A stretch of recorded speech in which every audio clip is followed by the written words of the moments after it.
Alrighty, so with the playoffs about to begin with the playing round that is going to happen on Wednesday, and then we really get to the beginning of the playoffs with the first round of all the games that's going to happen over the weekend, at least game one of the best of three series of all these round games. It's time to do a video looking at each of these playoff teams and kind of put them in the tiers of the fact that we're going to see out of these 18 MLS team, who do we think belongs in the first tier, which they are definitely MLS Cup contender, and they're definitely the favorites of reaching MLS Cup. The second tier, of course, they can definitely make a deep playoff run. They're just kind of a step below of being a contender, but definitely can make a deep playoff runs and surprise a lot of people. And then, of course, the third tier is kind of a mystery tier. It's kind of like it can go either way, where I can definitely see that they can make a deep playoff run, but there's also still a case that maybe they might not make it because of unfavorable matchup that kind of go their way, or there's kind of a lot unknown quality of whether if they have enough in terms of the quality to make a deep run. The fourth tier is obviously the teams that, yeah, it feels like everything needs to fall into place. It's kind of like the tier where I would say a lot of the Cinderella team, where they need to go on an upset set tier, similar to what we saw last year in the Eastern Conference. Maybe the New York Red Bulls kind of was in that tier of everything needs to fall them in places and them causing major upset left and right. And next thing you know, they're in MLS Cup 2024. And then, of course, the fifth tier is kind of the unfortunate tier where I kind of put these team of saying, yeah, looks like it's a first round exit for them. Looks like it's thanks for coming. And you know what?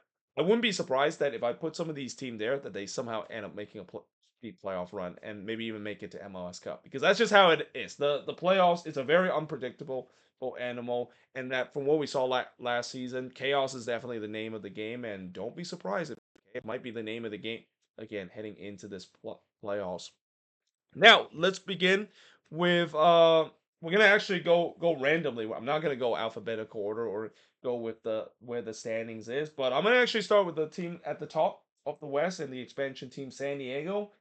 You know what? I'm not gonna put them as MLS Cup contender, and I know San Diego fans gonna be mad at me for not putting them as MLS Cup contender, but there's a couple reasons why I'm not gonna put San Diego as an MLS Cup contender, even though they finished first in the West. One of the reason is that when it comes to expansion team, we haven't seen a lot of expansion team able to go deep into the playoffs. We've seen expansion team able to make it to the playoffs. It's actually happened more often than not, but we haven't really seen them make a deep playoff run. The deepest I think was Nashville a couple of years ago when they, of course, made it into the conference semifinal, won a couple of playoff round. Obviously, we saw St. Louis; they made it to the playoffs as a top seed, but they flamed out after the first round.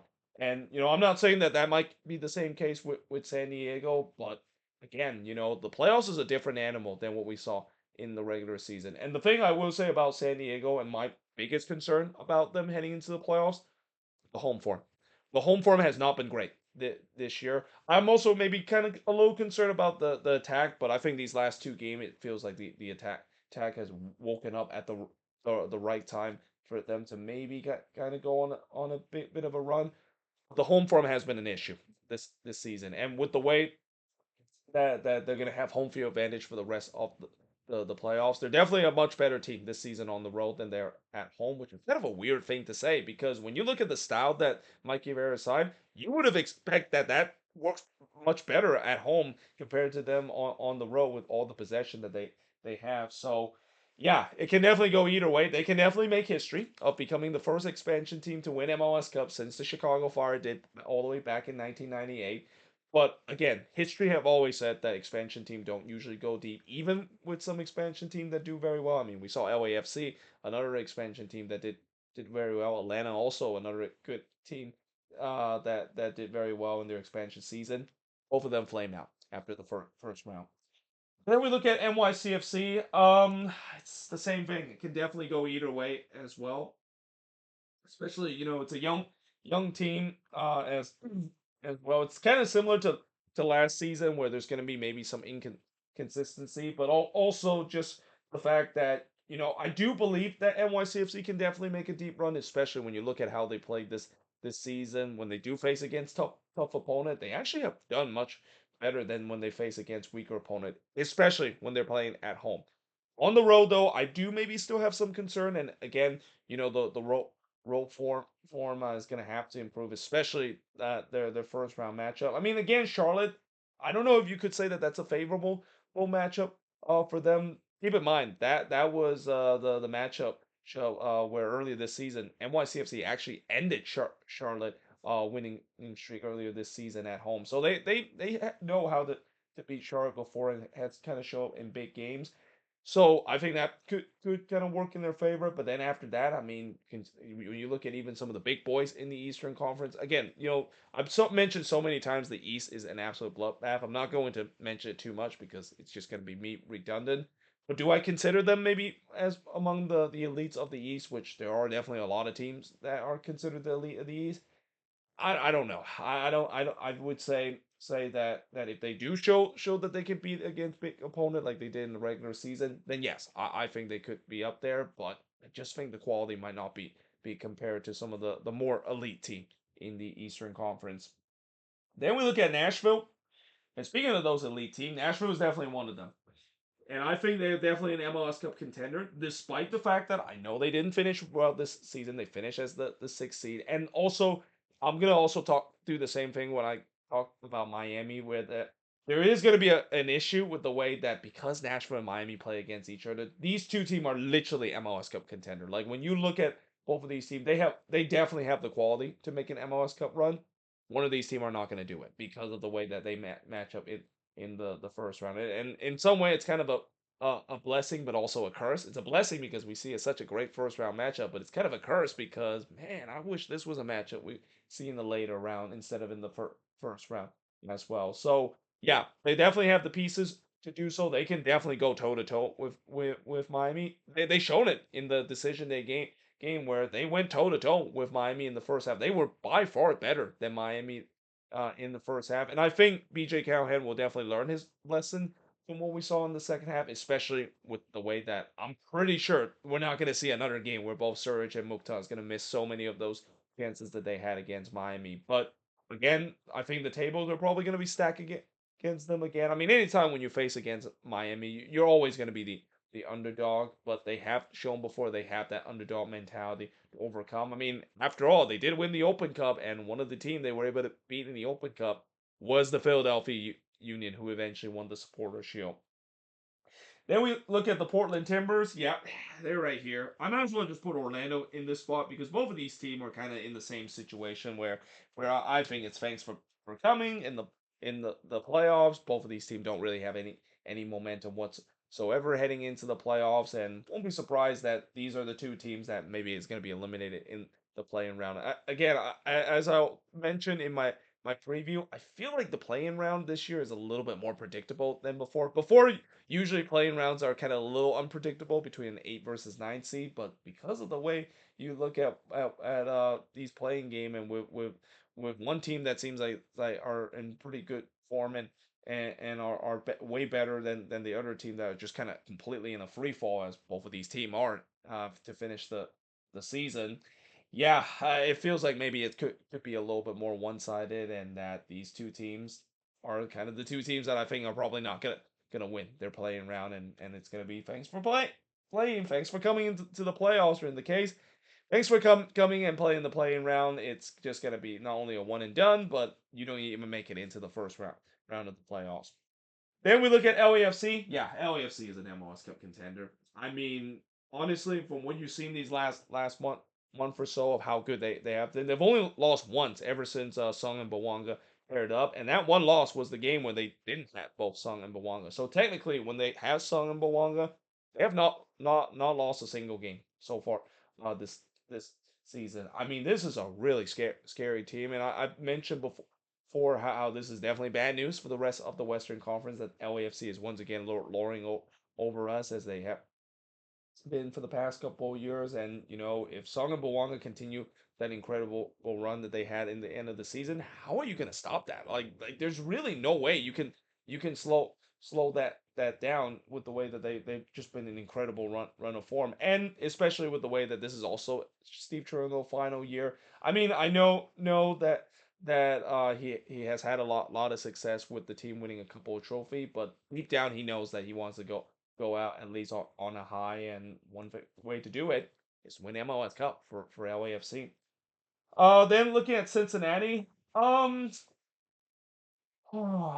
Cincinnati, I think it's going to be a deep playoff run. But again, it's the same thing I'll say about that I said with Nashville. They are facing against a team that I think can maybe consider to be, well, actually the team that they're going to be facing, it's not a favorable matchup. I think if you're a Cincinnati fan, as much as I know you really want to have revenge against Columbus because of the Western Conference, or not the Western Conference, but the Eastern Conference final loss you suffered a couple of years ago, you kind of don't want to do that when when you're in the early rounds. I mean, the early rounds, the one time you just do not want to face your rival, it's kind of there. I mean, if you face your rival in the later rounds, that maybe could be fine because it's kind of all for the marbles to get into MLS Cup, but just in the early round, I think that was probably the worst possible matchup that Cincinnati could have had. It just kind of reminds me a little bit of St. Louis versus Sporting KC, where St. Louis probably had the worst possible matchup of drawing their rival, and their rival eventually beat them.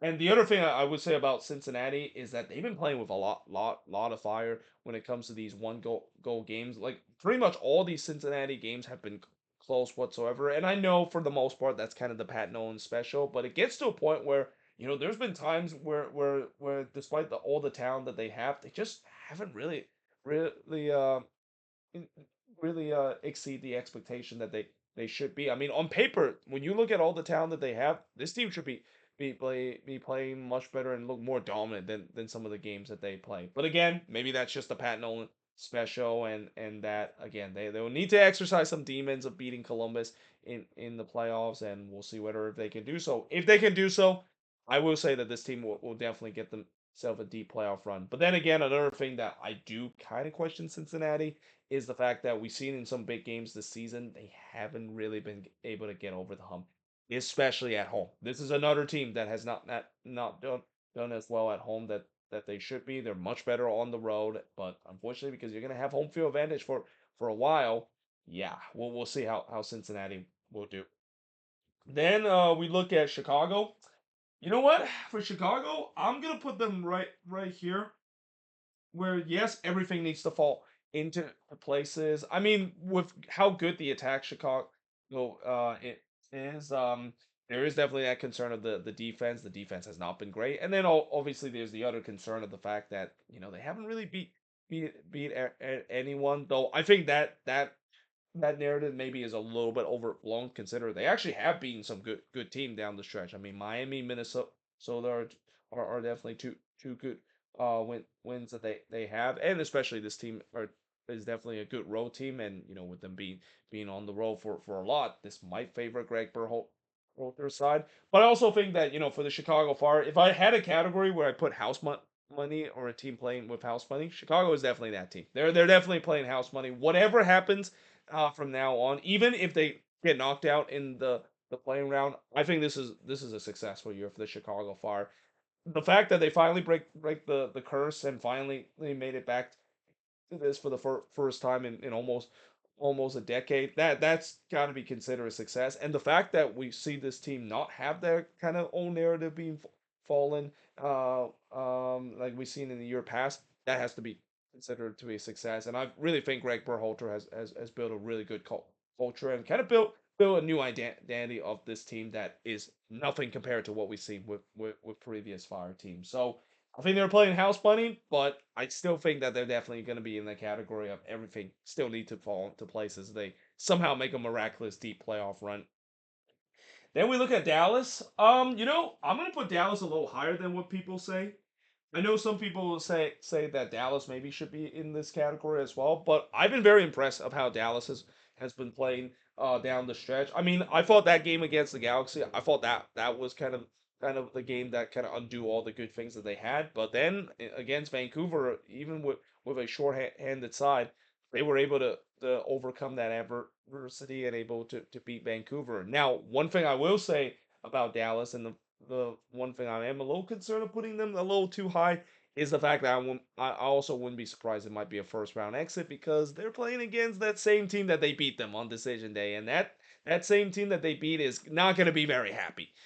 Even if Dallas is going to get two of their goals scored in Farrington and Musa. But again, we always talk about how when you're heading into the playoffs in a good run of form, which Dallas is actually in a pretty good run of form. They've only lost once in the last 8 games. There could be a case where I think Dallas could be asleep for like they have kind of fly under the radar when it comes to the unbeaten run that they've been going through. So yeah, I wouldn't be surprised if they could do something, but I also think that again, facing against Vancouver, I don't think that's a great matchup for them, even if they did just beat Vancouver, because I think Vancouver is going to be much stronger, not only in the playoffs, but remember that was a game where Vancouver was down to 10 men for majority of that game. If they didn't have the red card, maybe things would have been a little different. And not to mention, there were some refereeing decision that kind of went down Dallas' way in that one as well.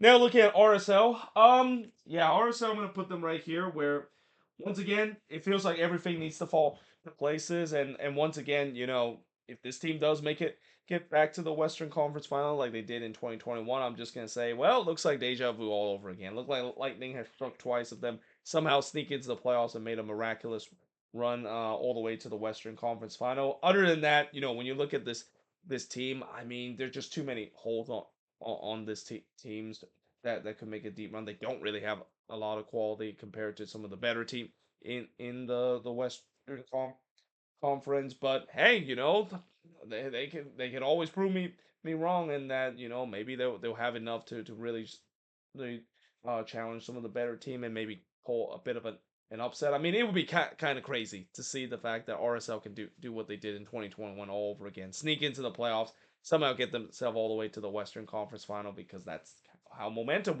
works in this league. Then we look at Minnesota. I'm gonna put them pretty low here.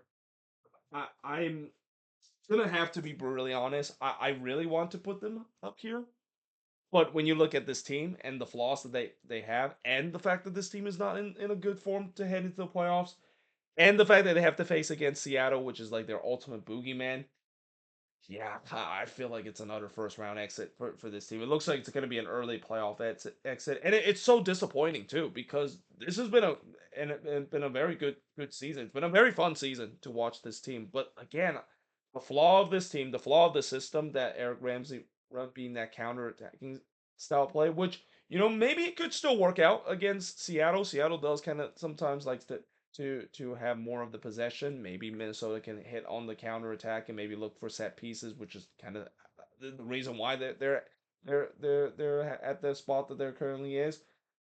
I think if that, of course, would hit, then I think this team have a shot. If that doesn't hit, and the set pieces doesn't go their way, or the fact that they kind of ran out of gas because of how much defending and how less possession that they have, it just feels like it's an early exit. And again, talk about exercising demon. I mentioned some teams that needs to exercise their demon. They're gonna have to exercise their demon again of beating Seattle. They already did it in the regular season, at least beating them twice. But it's one thing to do that, but it's now kind of almost an impossible task where do I see them beating Seattle two more times? I mean, with all the dominance that Seattle has had against Minnesota over the year, and I know this year it feels like the narrative had finally broken, but is it really truly broken? I mean, you also look at the two game that Minnesota play against Seattle. The game at Lumen Field, I think Minnesota deserved to win this one. I thought they were the better team, but the reason why they were the better team was because Tani was a huge part of that game. He's no longer on this team. He got sold to Villarreal. And then, of course, the game at Allianz against Seattle. Seattle absolutely dominated that game. I mean, Minnesota. It was a miracle the fact that the Loons were able to win that one. It was kind of a fluky goal to win that one. So yeah, I don't have a lot of hope on this team. I mean, I want to have hope. I really want this team to do well, especially this is the best season that the Loons have ever had. But a combination of the fact that they haven't been in a good run of form, it feels like Eric Ramsey's system is started to not only getting fined out, but there's a huge flaws in terms of it, and this team maybe started running out of gas a little bit. And you add to the fact that they're facing against probably the one team I just never want to see in the playoffs, and that of course is the Seattle Sounders. Yeah, it could be an early exit in the playoffs, and everything seems like will need to fall into place again to somehow get themselves in a deep playoff run. Then we look at Columbus. You know what? For Columbus, I'm gonna put them pretty high. I'm gonna put them higher than what I think some people put them, mainly because I think that with the way that they are started getting much healthier, the injury crisis that they suffered near the end of the season, it feels like it's gone much better. I thought with the injury crisis they suffer, some of these players weren't going to come back for the postseason, but it turns out most of these players are kind of coming back from the postseason. Guys like Rossi, Russell. All the attack is coming back to pieces. Now they're not going to have Abu Ali, which if they actually have Abu Ali, I would have given them even a better chance because it feels like this Columbus attack could be scarier again. The other concern I will say with Columbus is, well, once they face against Cincinnati, so it's a play.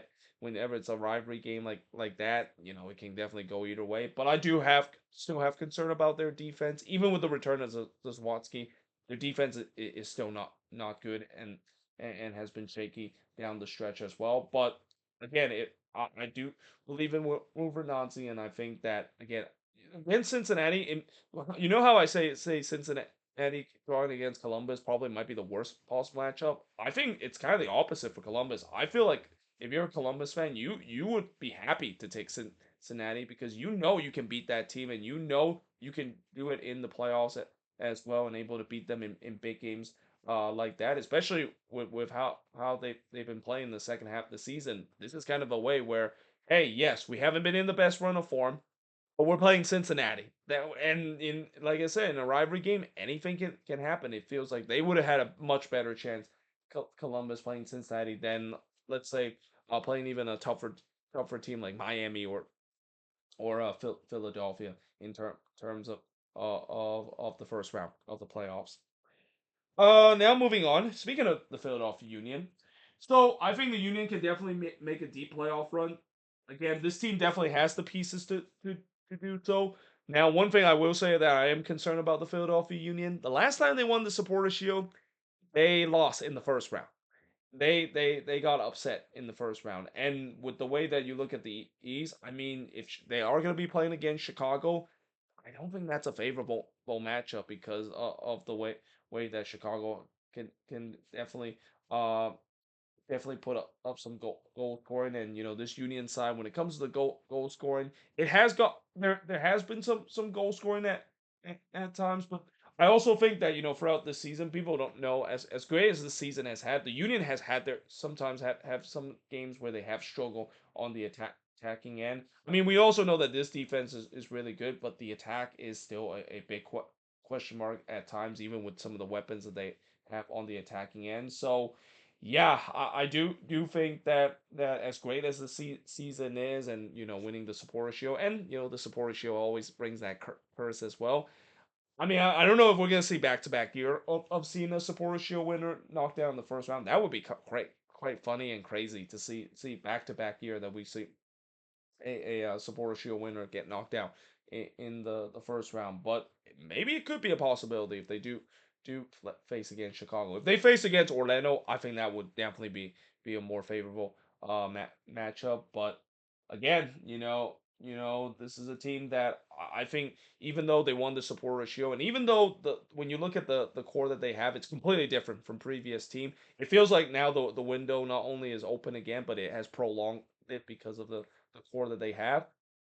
The bottom line is, if you're a Union fan, you just really want to see this team finally get over the hump. The years of pain and the legacy of failure that this team have suffered, you kind of feel like this maybe might be a good, the best opportunity, especially the fact that you're going to have home field advantage for the entire part, the playoffs, and that include MLS Cup as well.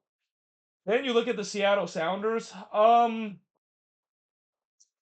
obviously gonna always put the Sounders up here. You always want to trust Brian Schmetzer of what's gonna happen. I mean, there's that old saying, "When's playoff time is happening, it's Schmetzer time." But obviously, the Sounders, there are definitely some concern, especially with the goal scoring and also the injury of Pedro de la Vega as well. That is a huge blow to this team. But hey, the Sounders, they're a team that I think they're started to get a little bit better and heading to the right direction. I think if the playoffs started a couple of weeks ago, have they not had this good run in the last couple of games where they actually have been able to win a couple of games and get some momentum and get that winning feeling like they did did winning after winning the Leeds Cup, then I think I would have put them pretty low in the standings because I feel like they might have just kind of ran out of gas. But it feels like now this team is starting to rejuvenate itself a bit. But again, the Pedro de la Vega injury, that is a huge loss. The good news is they're probably going to have Morris uh for the entire part of the playoffs, unless of course he went down with an injury, which God forbid that. Hopefully it won't be the case if you're a Sounders fan because he's been very injury prone this season. But yeah, and actually that's another thing that I think maybe I'm a little concerned about the Sounders with the way that they have had a lot of bad luck with injuries this year, especially on the attack and also on the defense as well. But if they can stay healthy, yes, I think this team can definitely make a deep playoff run. I mean, again, you can't can't bet against Brian Schmidt's team when they do. He has a good team of able to make a deep playoff run. They proved it last year as well. They made it all the way to the Western Conference Final, and they actually were the team that pushed the eventual MLS Cup champion, the Galaxy, the furthest to the brink. I mean, that was the game. If you remember in the final of the Western Conference, Seattle probably could have won that game as well if it wasn't for some of the missed opportunity they had, and then the Jovic goal that was score in the 85th minute was kind of the difference in that one. Then we look at Austin. Um, yeah, I'm gonna put them right here. I'm gonna put them pretty low. And the thing about Austin is that once again, not only everything needs to fall into place, but they kind of almost need like another U.S. Open Cup miracle run that they had. It's kind of hard to believe that they actually made it all the way to the final as well, despite the fact that they face against some of the tougher teams, and they were pretty much not favorites in any of the game that is. They need like more CJ Foldry kind of magic or some magical moment that they've shown in the Open Cup to carry into the playoffs. Because on paper, when you look at this team, I mean, I don't see this team really go deep. There's a lot of problem with this Austin team. It starts with the attack as well. I mean, it has gone a little bit better, but it's still bad. Like it's still not good whatsoever. I mean, the game against the Quakes, that was an example of it where yeah, it was pretty sad to see how the attack is. And not to mention, the first round matchup they face against LAFC. I know they have done much better against LAFC this year. I mean, I know they did the double, but remember the game that they just won recently, there was no Bawanga and Sung. Those two guys, if they were on the pitch, I think LAFC probably had a better chance. And not to mention that game, they barely won that one. Like that was. Let's also, as much as I mentioned that game, let's not really talk about that game as much because that turned out to be the most boring game we saw this season. And then earlier this season at when they did beat against LAFC, that was a game where LAFC absolutely dominated that one. And if it wasn't for the poor finishing, LAFC probably would have got something out of that game as well. But like I said, it's just a combination of the fact that they're facing against a machine like LAFC, a team that is just so informed right now, and a team that can definitely make a deep run.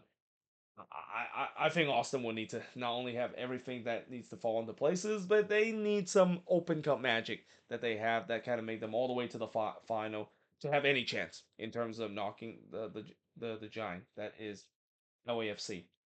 Then we look at the Vancouver Whitecaps. For the Whitecaps, yeah, they're definitely an MLS Cup contender. I mean, when you look at this team is absolutely loaded. Even with the injuries that they have, and even with maybe some concern I have on the defensive end, this team is loaded from top to bottom. I mean, the depth is just unbelievable. How it doesn't matter what kind of injuries that this team. Jasper Sorensen side will always have that next man up mentality, and it feels like the next player that steps up to replace a guy that is injured is just as good as the previous guy. So yeah, I think the Whitecaps will make a deep playoff run. I know there is definitely that that cloud and that kind of curse that's hang over Vancouver's heads with the way that they still haven't got past the first round for the last couple of time, and this team have never made a deep playoff run in some of the short playoff appearance that they had. And it just feels like this team is different. I mean, when you look at this year, this is not like the Whitecaps team I've ever seen before. This is by far the best Whitecaps team that has ever played in franchise history.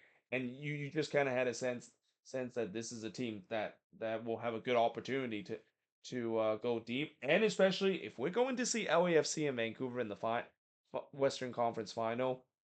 Yeah, I guarantee you Vancouver will not only bring their A game, but they will be licking their chops of saying that that's the revenge game. Because I think if Vancouver is gonna make it to MLS Cup, I wouldn't be surprised they might bump into LAFC at one point. And if that is gonna be the case, deep down that they want to overcome that, because right now I think if you ask any Whitecaps fan, I mean, I know Whitecaps fan will say that their main rival could be Seattle or Portland, but in reality, you got to say their real rival is LAFC, because of the amount of times that knocked them out in different competition and the pain that they have suffered against LAFC. So yeah, that if that might be a matchup we might see in the later round, that should be a very tasty kind of matchup. Then we look at Miami. And for Miami, yeah, Miami is definitely an MLS Cup contender.